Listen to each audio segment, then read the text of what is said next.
कार्यक्रम के पुण्यार्जक हैं सिंघई परिवार, श्री अजीत कुमार, श्रीमती किरण जैन सिंघई, श्री वर्धमान गोल्डी, श्रीमती मेघा जैन सिंघई, श्री आशीष, श्रीमती रुचि जैन, वर्धांशी, मेघांशी, जिनांशी, आर्ची, शहनाई गार्डन परिवार, कटनी, मध्य प्रदेश। जय जिनेंद्र दर्शकों, मैं हूं अंजुम और आप सभी का स्वागत है दशलक्ष्म महापर्व की पावन बेला पर राजस्थान की धर्मनगरी बांसवाड़ा के बागीदौरा में 14 से 23 सितंबर तक आयोजित हुए 15वें संस्कार शिविर के द्वितीय दिन की पावन झलकियों में। ये कार्यक्रम संत शिरोमणि आचार्य श्री विद्यासागर जी महाराज के मंगल आशीर्वाद से उन्हीं के परम शिष्य वात्सल्य मूर्ति मुनि श्री समता सागर जी महाराज एवं पूज्य एलक श्री निश्चय सागर जी महाराज के पावन सानिध्य में आयोजित हुआ। बागीदौरा के श्री शांतिनाथ दिगंबर जैन मंदिर में आयोजित हुए इस संस्कार शिविर में अनेक श्रद्धालुओं ने भाग लिया और आत्म कल्याण के लिए प्रभु आराधना की। तो आइए दर्शकों, देखते हैं 15 सितंबर को आयोजित हुए उत्तम मार्दव धर्म के पावन दृश्यों को। राजस्थान के बांसवाड़ा स्थित बागीदौरा में दशलक्षण महापर्व के मंगल अवसर पर 14 से 23 सितंबर तक 15वें संस्कार शिविर का आयोजन किया गया। यह आयोजन संत शिरोमणि आचार्य श्री विद्यासागर जी महाराज के मंगल आशीर्वाद से श्री शांतिनाथ दिगंबर जैन मंदिर के आचार्य विद्यासागर संयम भवन में आयोजित किया गया, जिसमें परम पूज्य वात्सल्य मूर्ति मुनि श्री समता सागर जी महाराज एवं परम पूज्य एलक श्री निश्चय सागर जी महाराज का पावन सानिध्य मिला। संस्कार शिविर में अनेक गुरु भक्तों ने भाग लिया और गुरुवर के सानिध्य में जिनेंद्र भक्ति कर अपने नव जीवन को मुक्ति मार्ग की ओर प्रशस्त किया। 15 सितंबर को संस्कार शिविर के द्वितीय दिन का शुभारंभ प्रभात बेला में श्री जी के नित्य महापूजन अभिषेक की प्रारंभिक क्रियाओं के साथ हुआ। इस दौरान श्रद्धालुओं को ब्रह्मचारी विनेश भैया जी, ब्रह्मचारी सोनू भैया जी, ब्रह्मचारी चंदन भैया का कुशल निर्देशन भी मिला।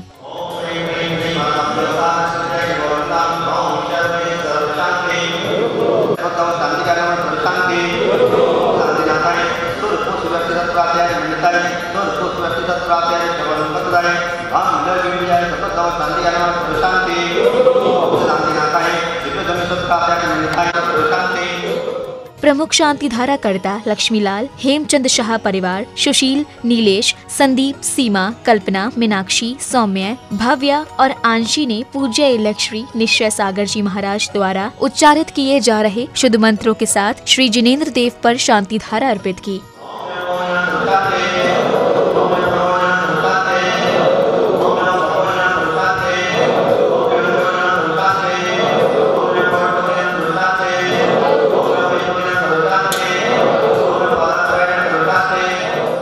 उत्तम मार्दव धर्म के मंगल अवसर पर सुरेंद्र शाह, मनीष दोषी, संजय शाह, पंकज दोषी, रमेश धीरावत, नरेश दोषी, अनिल दोषी को प्रभु अभिषेक व शांति धारा करने का सौभाग्य मिला। इतना ही नहीं, इस मंगल अवसर पर इन सभी पुण्यशाली श्रावकों ने व्यवस्थापक के रूप में अपना सहयोग भी प्रदान किया।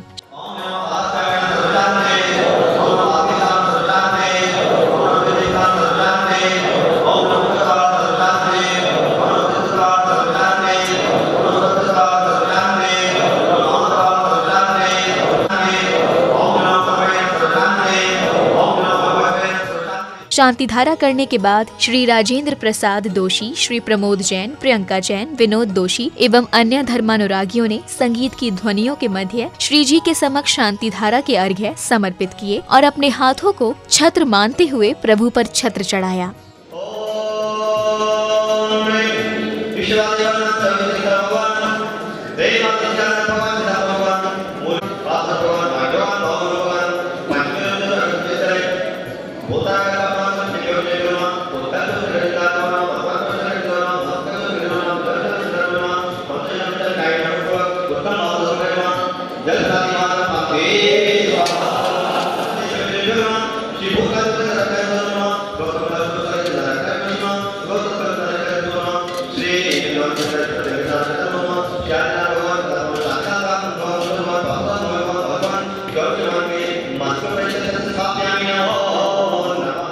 प्रभु का अभिषेक पूजन करने के बाद साधर्मी बंधुओं को परम पूज्य मुनि श्री समता सागर जी महाराज के मंगल प्रवचन श्रवण करने का स्वर्णिम अवसर मिला।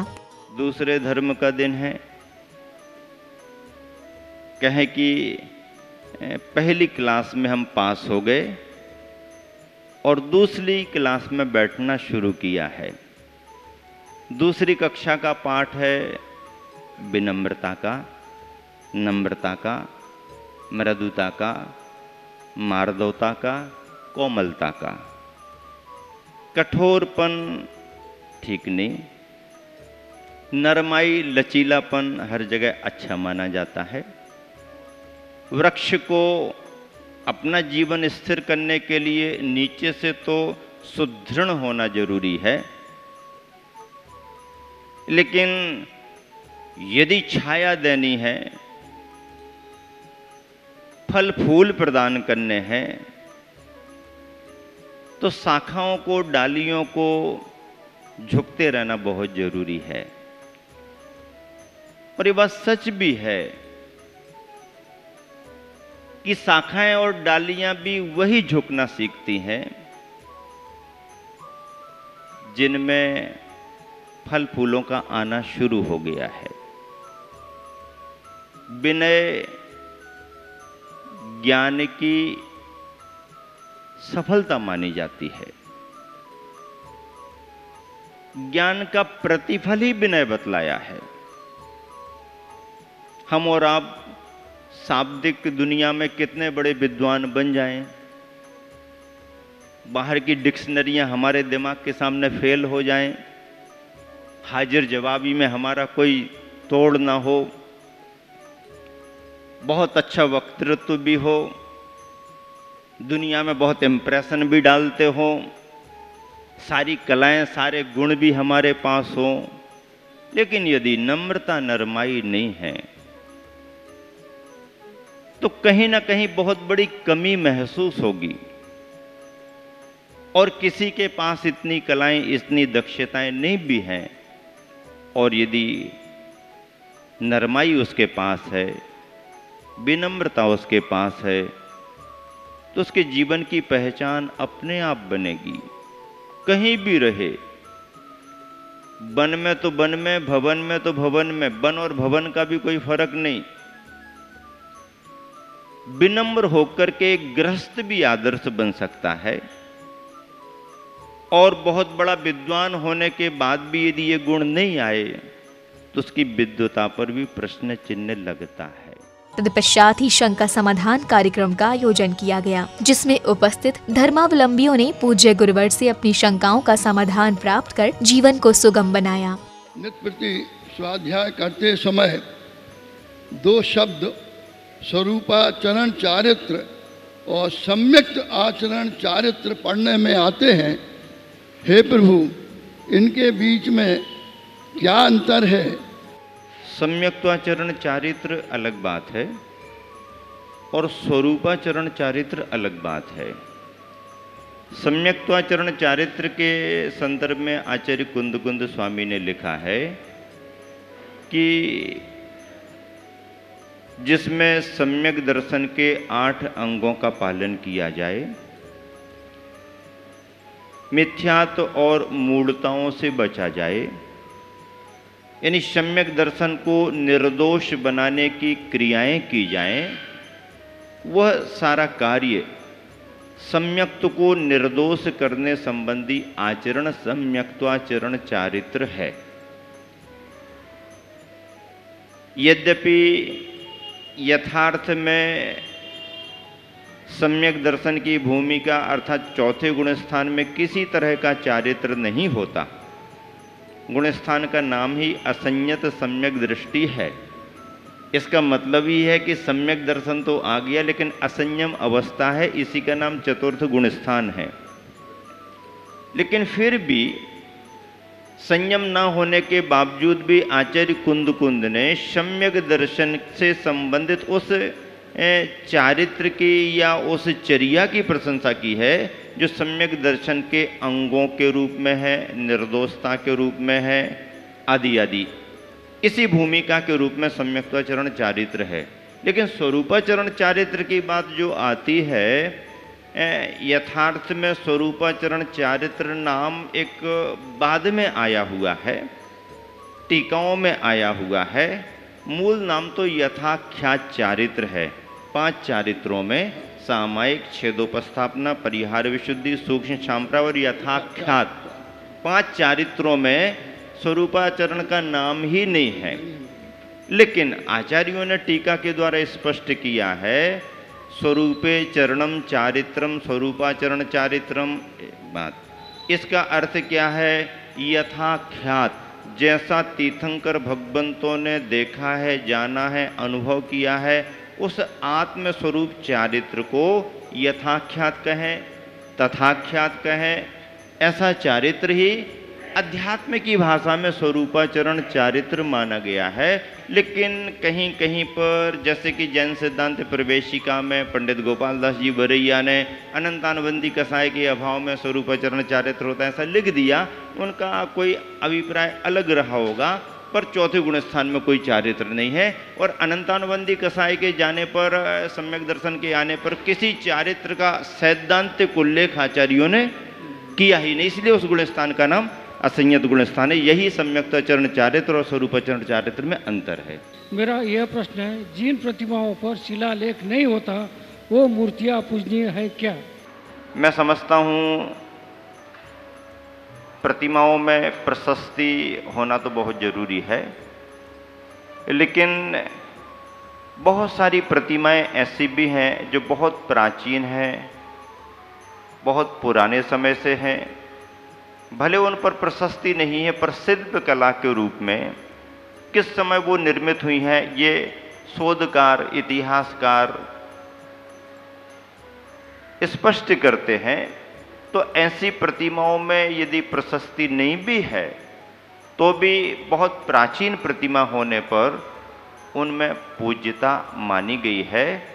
और मैंने विभिन्न संदर्भों में कई विद्वानों से और आचार्यों से या अपने गुरुवर से भी सुना है कि प्रतिमा को बने हुई यदि 100 वर्ष हो गए और उसकी प्रतिष्ठा नहीं भी हुई है और प्रतिमा अभग्न अखंड है और कहीं सुरक्षित रखी हुई है, तो वह प्रतिमा अभिषेक करने मात्र से शुद्ध और पूज्य मानी जाती है। शंका समाधान कार्यक्रम में परम पूज्य मुनि श्री समता सागर जी महाराज ने भक्तों के हृदय में उठ रही सभी मंशाओं को संतुष्टिपूर्ण जवाब देकर हल किया। गुरुदेव, मेरी जिज्ञासा है, तप 12 होते हैं, उसमें स्वाध्याय को परम तप क्यों कहा गया है? स्वाध्याय के क्रम में पढ़ना मात्र स्वाध्याय नहीं है। स्वाध्याय के अंगों में वाचना भी है, प्रक्षना भी है, अनुप्रेक्षा भी है, आमनाय भी है और अंत में किसी भव्यात्मा को संबोधन देना। इसे धर्मोपदेश का मतलब कोई बहुत बड़े आर्ट के साथ, बहुत बड़ी तैयारियों के साथ नहीं, पात्रता को देख करके जो भी उसकी हित की भावना से हमने संबोधन किया वो धर्मोपदेशी माना जाता है, आत्मकल्याण के रूप में। तो ऐसे स्वाध्याय को परम तप क्यों कहा? अच्छा चलो अब स्वाध्याय की बात करें। स्वाध्याय कौन सा तप है? 6 बहिरंग तप है, 6 अंतरंग तप है। स्वाध्याय का क्रम अंतरंग तपों में आता है, प्रायश्चित, विनय, वैयावृत, स्वाध्याय, व्युत्सर्ग और ध्यान। अंतरंग तप में स्वाध्याय आया है। अब एक बात हम आपसे पूछना चाहते हैं प्रश्न के रूप में कि ये तप जो है ये मूल गुण है या उत्तर गुण है? तब जितने भी आएंगे वो उत्तर गुण में आएंगे, तब जितने भी आएंगे उत्तर गुण में आएंगे। उत्तर गुण तब माने जाते हैं जबकि मूल गुण हो। मूल गुण के बिना कोई भी उत्तर गुण नहीं माना जाता। अब यदि मुनि और व्रती गृहस्थ की बात करें तो गृहस्थी में रहने वाले व्रती त्यागी आदि कब वो व्रती माने जाते हैं? जब कम से कम दूसरी प्रतिमा हो तो व्रती माने जाएंगे। और महाव्रती 28 मूल गुणों वाली चर्या करते हैं तो महाव्रती माने जाते। इसका मतलब है चाहे घर में रहने वाला स्वाध्याय करता हो, चाहे गृह त्यागी बन करके स्वाध्याय करता हो, यदि उसने अपने व्रतों को धारण किया है तो फिर उसके मूल व्रतों के साथ उत्तर गुण की बात आएगी। आएगी कि नहीं आएगी? मतलब यह है मुनि का स्वाध्याय तो परम तप होगा ही होगा, लेकिन गृहस्थ का स्वाध्याय तब तक तप नहीं होगा जब तक कि वह व्रती ना बन जाए। व्रती बनकर के यदि कोई गृहस्थ स्वाध्याय करता है तो उसका तप माना जाएगा, परम तप भी माना जा सकता है। और अव्रत अवस्था में, असंयमी अवस्था में सम्यक दर्शन की भूमिका में कोई कितना भी स्वाध्याय करे, ज्ञान की आराधना मानी जा सकती है, तत्व का अभ्यास माना जा सकता है, स्वाध्याय भी माना जा सकता है, पर उसका स्वाध्याय परम तप नहीं माना जाएगा। इसलिए मूल व्रतों के रूप में चर्या पहले हो, फिर उसके साथ जो होता है स्वाध्याय वह उत्तर गुण के रूप में परम तप माना जाएगा। महाराज जी, मेरी जिज्ञासा ये है कि महिलाओं को भगवान एवं गुरु के सामने गो आसन में क्यों बैठना चाहिए? हमेशा गवासन से बैठे ऐसा नहीं है। गवासन से उस समय बैठने की व्यवस्था आती है जब हम सिर झुका करके नमस्कार करते हैं, तब गवासन की बात आती है।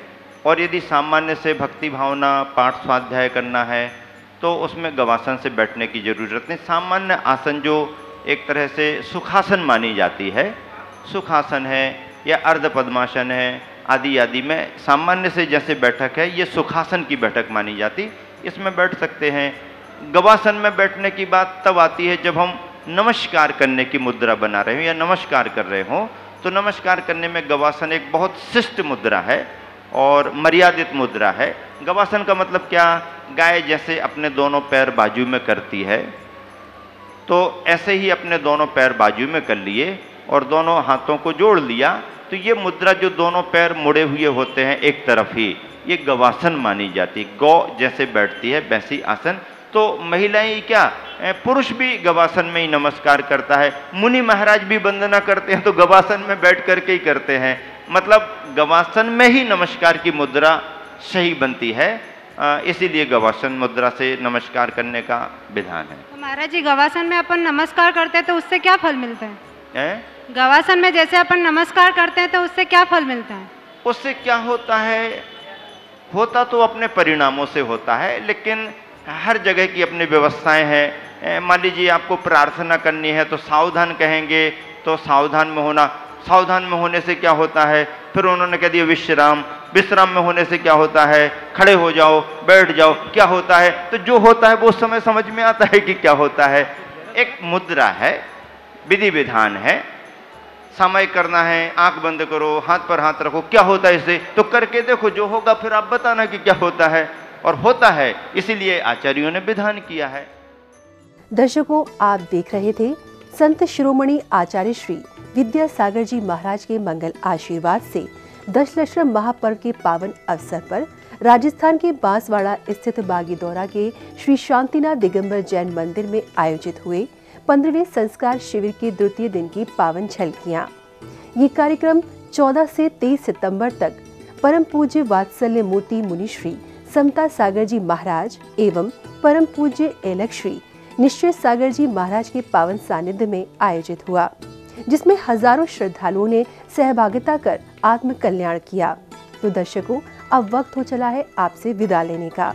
कल पुनः उपस्थित होंगी इसी कार्यक्रम की अगली कड़ी के साथ। तब तक के लिए मुझे दीजिए आज्ञा और आप देखते रहिए जिनवाणी चैनल। जय जिनेंद्र। इस कार्यक्रम के पुण्यार्जक थे सिंघई परिवार, श्री अजीत कुमार, श्रीमती किरण जैन सिंघई, श्री वर्धमान गोल्डी, श्रीमती मेघा जैन सिंघई, श्री आशीष, श्रीमती रुचि जैन, वर्धांशी, मेघांशी, जिनांशी, आर्ची, शहनाई गार्डन परिवार, कटनी, मध्य प्रदेश।